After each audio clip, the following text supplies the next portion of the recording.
Mabuti na lang, sinunod ko ang payo ng aking mga magulang na hindi ako masyado mag-inom ng kape para hindi masira ang aking kutis.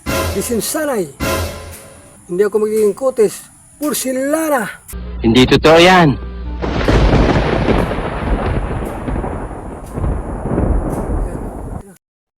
At sa katawan, pag nakita to ni Marian Rivera, anong sinabi ni Dingdong Dantes sa kapugian ko? Pag naka-profile, anong sinabi ni Alden Richard? Kaya please lang, huwag kang magdidikit sa mga babae at baka mapikot ka. Dahil sa totoo lang, ikaw ang pinakagwapo sa balat ng lupa. Hayop ka talaga sa ganda mong lalaki.